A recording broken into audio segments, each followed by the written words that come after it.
right, since today is the 1st of April, but that was the message delivered by the International Energy Agency. Let's take it to Doug Flynn, Zito Capital Management. So we get all these headlines, like there was another one that Flyers will be looking at JetBlue's raising its checked baggage fees, yes, all that. So we get headlines like that. But, you know, the president's going to speak tonight, and who knows, the conversation might be different because clearly the market bet the last few days is that it's going to be different.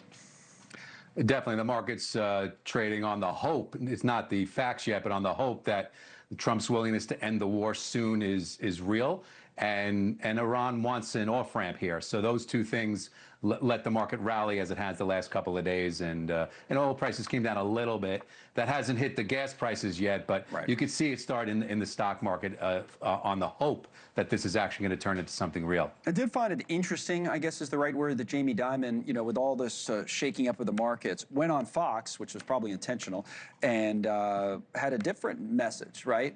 Talking about finishing the job. But here's Jamie Dimon, J.P. Morgan. We should all hope nothing goes wrong. We should all hope that these bad people are, you know, that we win this thing and clean up the straits, and that Iran is no longer a threat to everybody. And but there, you know, the markets will be concerned until it's over. But I think it's very important. It's much more important that this be successfully completed than what the market does. Yeah, and that's the headline. It's much more successful, more important to be successful than what the market does short term. So you know, it's just interesting given who Jamie Dimon is. Yeah, I mean, he is speaking to the fact that the market and even oil prices, they're bouncing on the headlines. And so what you really want is a long-term solution. And if that long-term solution is in the long run better than what we had before, then peace and prosperity across for everyone is really going to be beneficial to the entire world. So you may end up in a much better place, even though it's always ugly going through it. And I think that's what he's speaking to is, you know, just win the thing, of course, is how he's saying it. But the day-to-day is what we're living through. You know, we have time for one other business story today, and I'm going to make it about space because that's the place we're optimistic about. We're getting ready for this Artemis launch, which, by the way, has no, today at least, private kind of component to it, right? It's all NASA.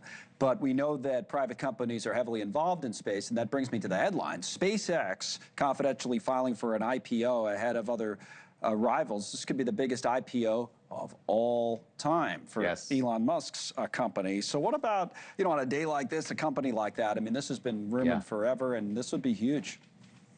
Yeah, I love how it's confidential, but somehow it sneaks out there into the... Yeah, and no, look, this is rumored to be come out at $1.75 trillion of a value of a company. And if that is the value that does come out at, it will instantly come out as the 6th largest company in the United States, just behind Amazon. That's why it's such a big deal. And you have to think about, this is just, you know, rockets and satellites and AI, you know, oh my, all together in one place. And it is a huge thing. And I think the market really hasn't had anything like this positive with that kind of an outlook. So I think it will be a big plus overall to that. Now, what the stock does from there is always the issue, because when you have these multi-trillion-dollar companies, it is hard for them to grow at any major high percentage pace, like the pace that it grew at while it was private, to get to this reported $1.75 trillion you come value. in that high, where do you go from there? But years ago, they said that about Google, by the way. But all that IPO price is too high. What was it, 80, whatever it was? It's not so much. But are you excited about this business? I know it's not just space, really, at SpaceX, but it's a big part of it.